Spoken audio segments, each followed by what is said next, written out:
جی ہم اس وقت موجود ہیں بھمبر میں post graduate girls college Bhimber کا معاملہ یہاں زیر بحث رہا کہ پرنسپل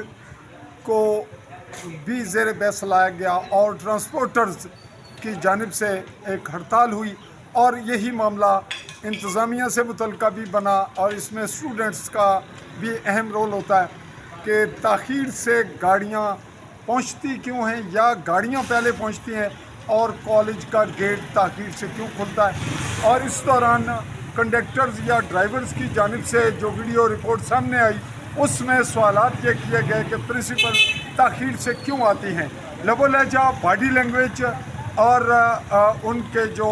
فیس ریڈنگ تھی وہ بھی کئی سوالات جنم لے رہی تھی۔ یہ معاملہ پھیل گیا اس وقت آن ایئر ہونے سے پوری دنیا میں۔ ہم اس کو بحیثیت کرائم رپورٹر میڈیا انویسٹیگیٹ کرنے کے لیے حاضر ہوئے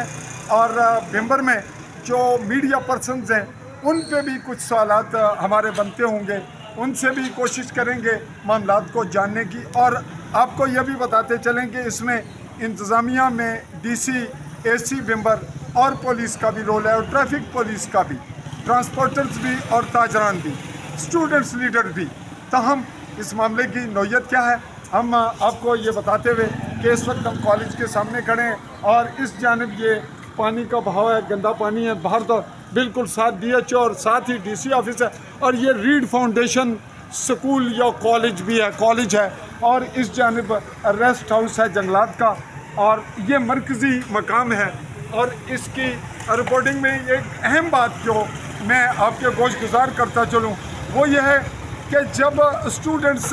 اپنے اداروں سے، اپنے گھروں سے نکلتی ہیں تو پھر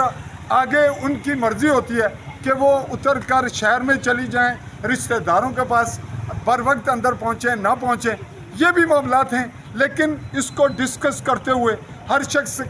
کنی کتراتا ہے اور محتاط رہتا ہے کہ کہا جائے گا جی بچیوں کا معاملہ ہے اور بچیوں کی زندگی متاثر ہوتی ہے، تعلیم متاثر ہوتی ہے۔ لیکن والدین کے لیے اور معاشرے کے لیے بہت سے سوالات ایسے ہوتے ہیں جو کسی کی پسند یا ناپسند کا تقاضا نہیں دیکھتے، حقائق کی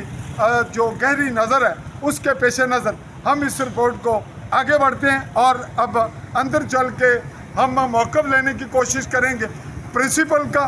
اور یہ بھی بتاتے چلیں کہ اگر انتہائی ضرورت پیش آئے گی تو ہم لائیو لیں گے تاکہ اگر کسی کو کوئی ابہام ہو تو وہ نہ رہے۔ ہم نہ مکسنگ کریں گے نہ کسی بات کو چھپائیں گے۔ تاہم اندر جانے کے بعد جو اگلا میرا ایپیسوڈ بنے گا اس میں ہم آپ کو یہ بتائیں گے کہ اندر جانے کے بعد ہمیں کیا مشکلات پیش آئیں، اس میں پرنسپل اور دیگر عملے نے کیا کہا اور اسٹوڈنٹس کے متعلق جب ہم پوچھ رہے ہیں تو وہاں ہمیں کیا کہنے سننے کو ملا۔ آگے چلیے اسی ایپیسوڈ کو یہیں پر سٹاپ کرتے ہیں۔ اللہ حافظ۔